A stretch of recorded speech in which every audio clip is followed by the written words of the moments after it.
Rwanda গণহত্যা ৩০ বছর পূর্ণ হলো আজ।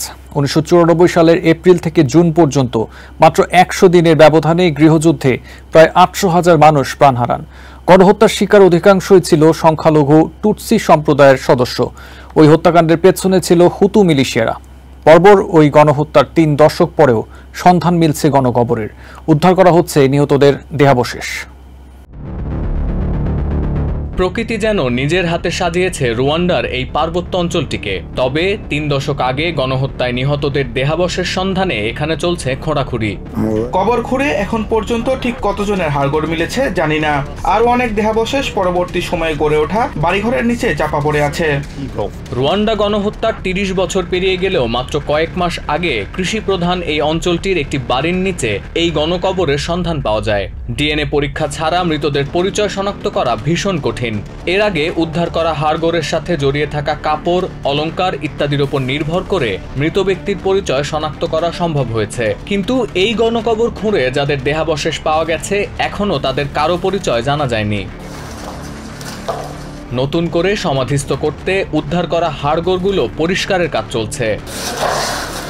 এমন মৃত্যু যাদের কাছে কল্পনাতীত ছিল, তাদের প্রতি কিছুটা হলেও শ্রদ্ধা নিবেদন করতে চান এই বাসিন্দারা। ১৯৯৪ সালের মর্মান্তিক ওই গণহত্যায় সংখ্যালঘু টুটসি ও মধ্যপন্থী হুতু সম্প্রদায়ের প্রায় ৮০০,০০০ মানুষ নিহত হন। দেহাবশেষগুলো ভালোমতো পর্যবেক্ষণ করলে বোঝা যায় অধিকাংশ মানুষকেই নৃশংসভাবে কুপিয়ে হত্যা করা হয়েছিল।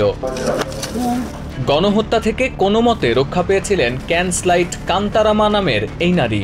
কোনোদিনও হুতুদের ক্ষমা করতে পারবেন কিনা এমন প্রশ্নের জবাবে সরাসরি কোনো উত্তর দেননি তিনি। আমাদের মধ্যে সম্প্রদায়গত যে বিরোধ ছিল, রুয়ান্ডার সরকার সেটা মিটিয়ে দিয়েছে। এখন এই জায়গা থেকে কেউ আমাদের সরাতে পারবে না। ক্ষমতা এখন সরকারের হাতে। রুয়ান্ডায় শৃঙ্খলা ফিরিয়ে আনতে যথাসাধ্য চেষ্টা করছেন দেশটির প্রেসিডেন্ট পল কাগামে। এই মুহূর্তে রুয়ান্ডায় কারো জাতিসত্তা নিয়ে খোঁজ খবর করা আইনত অপরাধ। ১৯৯৪ সালের পর যাদের জন্ম হয়েছে তাদের জীবনেও এই গণহত্যার প্রভাব পড়েছে। যা ঘটে গেছে তা ইতিহাস।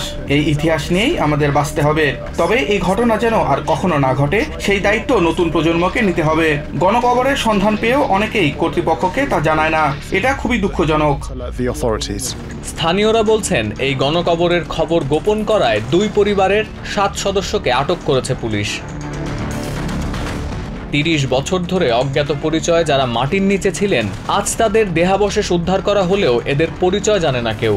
আরো কত হাজার মানুষ এভাবে নাম পরিচয় ছাড়া মাটির নিচে শুয়ে আছেন তাও অজানা।